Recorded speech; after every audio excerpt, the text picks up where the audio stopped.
자, 오늘은 경제적 부국 운동에 대해서 이야기해 보겠습니다.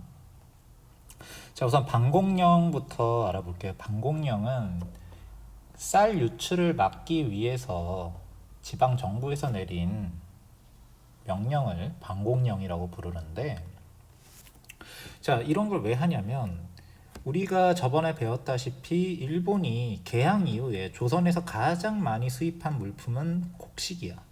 근데 이 곡식이라는 게 사실은 필수적인 필수품이기 때문에 만약에 우리나라가 곡식이 남아도는 게 아닌 이상, 우리나라가 곡식이 부족한데 일본한테 자꾸 갖다 팔면 우리나라 식량이 부족해지는 문제가 발생하겠지.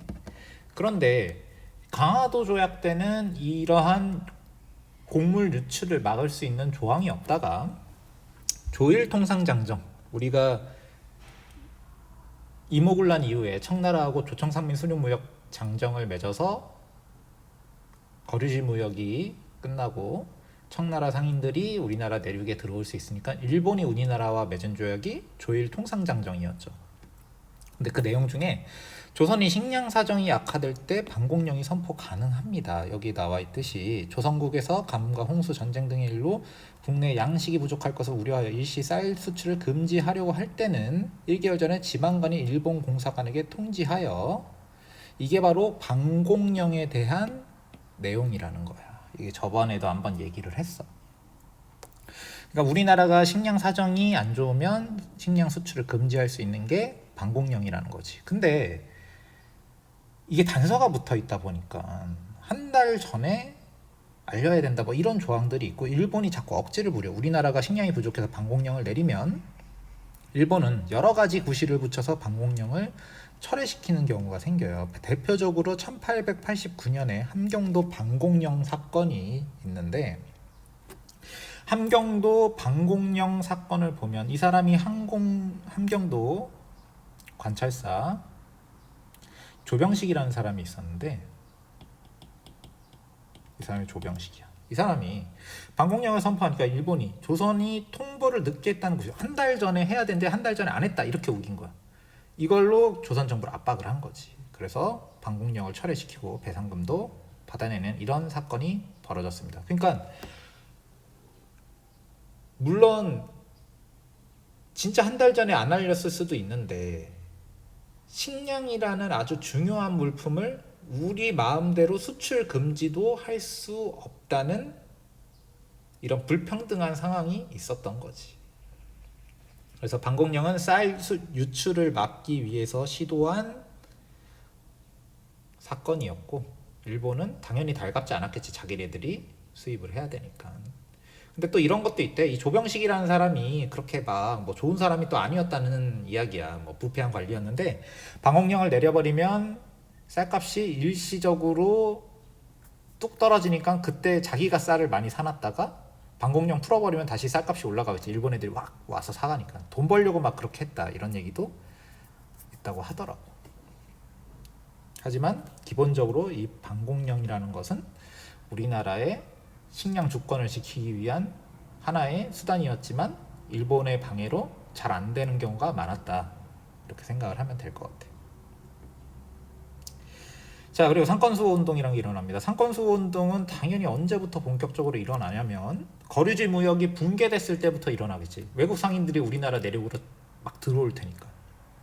그래서 배경이 이렇게 나오는 거야. 이모군란 이후에 조청산민 수륙무역 장정, 그리고 조일통상장정이 맺어지니까 거류지 무역이 저번에 살펴봤듯이 붕괴됐어.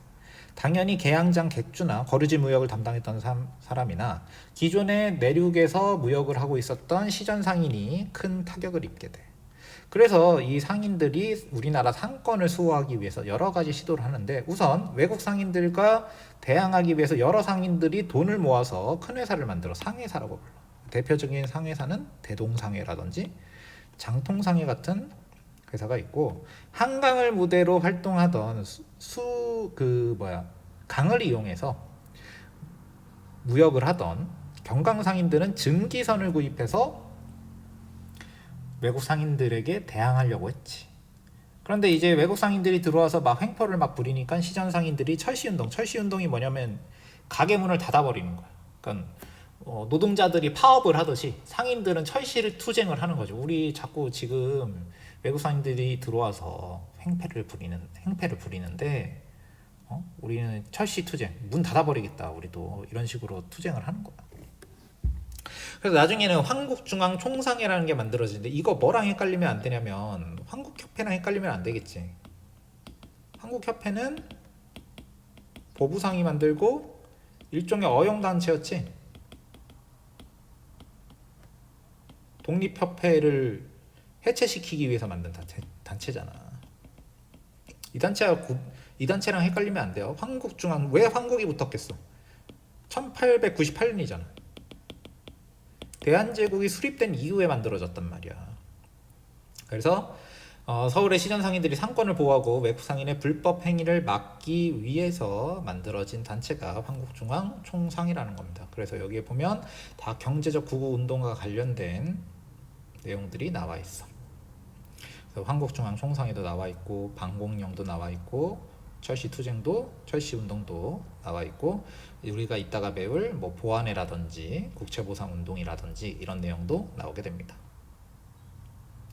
자, 일단 이권수운동. 이권수운동은 아간파천 이후에 많이 벌어지겠지. 왜냐면 아간파천 이후에 우리나라의 이권이 금광이라든지 산림 체벌권이라든지 이런 것들이 외국에 넘어가기 때문에 이런 것들을 막기 위한 이권수운동이 벌어지는데, 자, 이게 아간파천 이후에 우리나라가 빼앗긴 이권을 간단하게 정리한 거야. 광산 부분을 러시아, 미국, 영국, 일본, 독일 이런 나라들한테 빼앗기기도 하고, 철도 부설권이 넘어가기도 하고, 산림체벌권이 넘어가기도 하고, 이렇게 우리나라 이권이 넘어가는 건데, 대부분 1896년 이후에, 그러니까 아간파천 이후에 이런 일들이 벌어진다는 거지.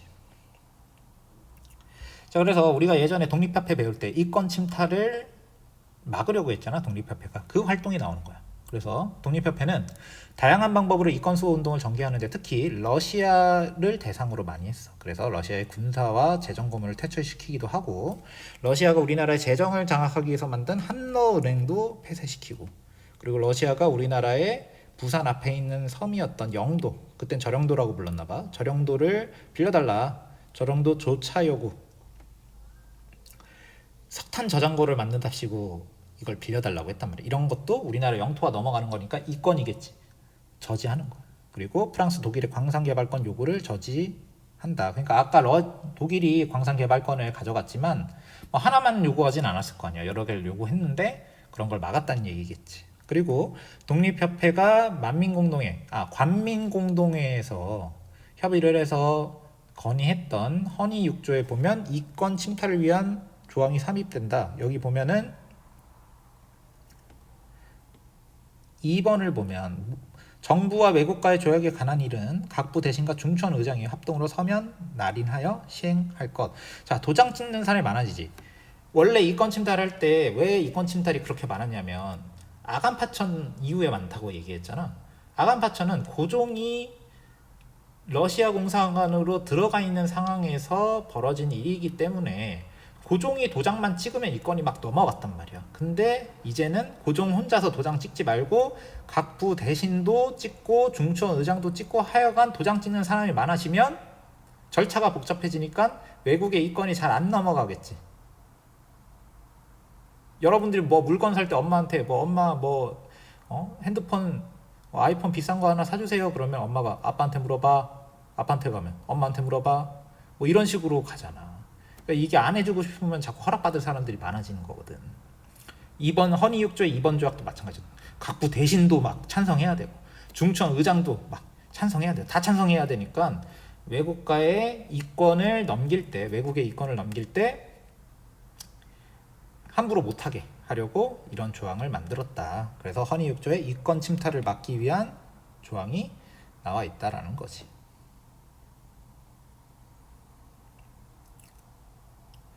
자, 그다음에 황무지개항권 나오는데 이거는 보안회 배울 때 배웠었지. 그래서 러일 전쟁 직후에 우리가 저번에 배웠던 거 반복하자면 대한제국이 국가 소유 황무지를 개간할 수 있는 권리를 요구했다. 이런 요구를 했다라는 거야. 그지? 전국 13도의 관여 민유회의 산림 천택 진앙지의 개간을 일본인 나가모리에게 허가할 것. 나가모리는 5개년 후부터 전 국내부에 세금을 납부할 것. 야, 그러면 개간일로부터 만 5개년 후부터 국내부에 세금을 납부하면 5년 동안 세금 안 내겠다는 얘기지. 50개년으로 정하대. 50년 동안 자기네들이 황무지 가져가겠다는 거잖아. 왜 가져가는 거야, 일본이? 우리나라 땅 욕심이 있는 거지. 이유가 있어. 여기 보면 황무지 개간을 하면 일본 농민이 한국 내지로 들어갈 수 있게 되고, 자기네 나라 사람들을 우리나라에 이민시켜서 우리나라 지배하려고 이런 황무지 개간권을 요구했단 말이야. 당연히 우리나라 사람 반대하는 거지. 전국적인 상소운동과 보안의 반대 투쟁이 일어나게 된다. 그래서 일본은 결국 황무지 개간권을 포기했고, 여기서 그치지 않고 일본이 자꾸 야 니네 어차피 안 쓰는 땅이니까 내놔 막 이렇게 나올 거 아니야. 그래서 우리나라 사람들은 일본 너희들이 황무지 개간 걱정 안 해도 된다. 우리가 황무지 개간 알아서 하겠다. 그래서 동강회사라는 걸 만들어서 황무지 개간을 하게 돼.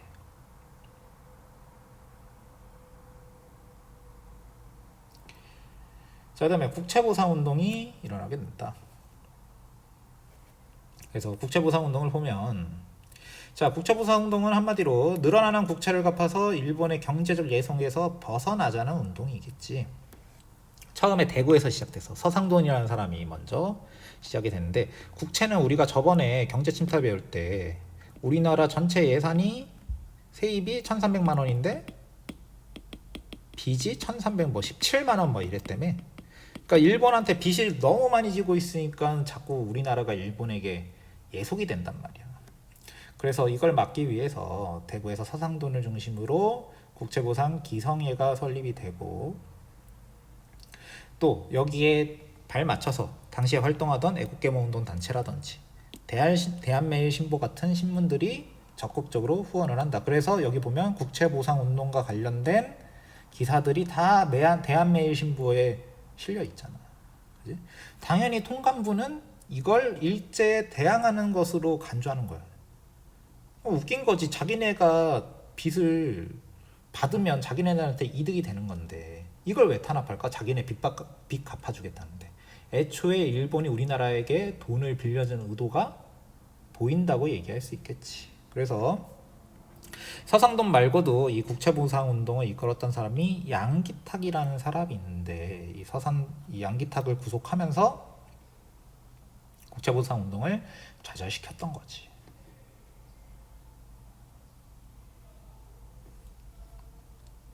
이거 보면 알겠지. 우리가 저번에 배웠던 거잖아. 그지? 일본이 이런 의도로 우리나라의 금융과 재정을 장악했다. 이렇게 얘기하는 거죠. 일본 입장에서는 이 빚을 우리나라가 갚는 걸 원하지 않는다고. 이걸 자꾸 빚을 막 지게 만들어야 자기네들이 우리나라를 간섭을 할 수 있으니까. 그래서 이 사람이 서상돈이라는 사람이고, 이 사람이 양기탁이라는 사람입니다.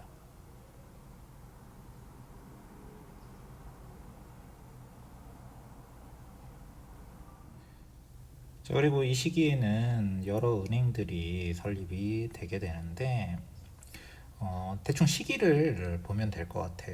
이게 이제 그 시기가 청일전쟁 이후잖아.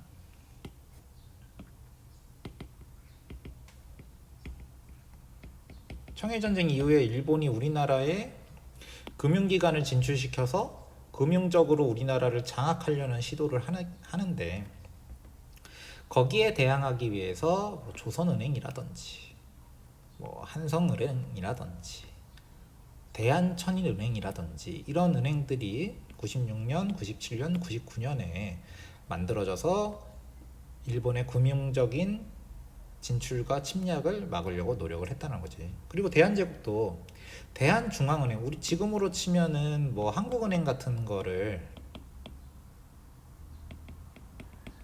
만들려고 한 거야. 이제 국가적인 중앙은행을 만들어서 국가의 업무를 담당하게 하려고 했는데, 왜냐면 당시 우리나라는 일본 제1은행이라는 은행이 있어서 얘네가 우리나라의 막 관세나 이런 것들을 담당하면서 우리나라 예산도 얘네들이 막 쥐락펴락 했거든. 그런 것들에 대항하기 위해서 대한중앙은행을 설립해서 독립적인 금융 정책을 펼치려고 했지만 일본이 가만 안 놔뒀겠지. 그래서 일본의 방해로 실패하게 된다. 화폐 제도도 근대화하려고 했는데 이것도 당연히 일본이 가만 안 놔뒀겠지. 그래놓고 일본은 나중에 우리가 저번에 배웠다시피 화폐 정리 사업이란 걸 하게 된단 말이야.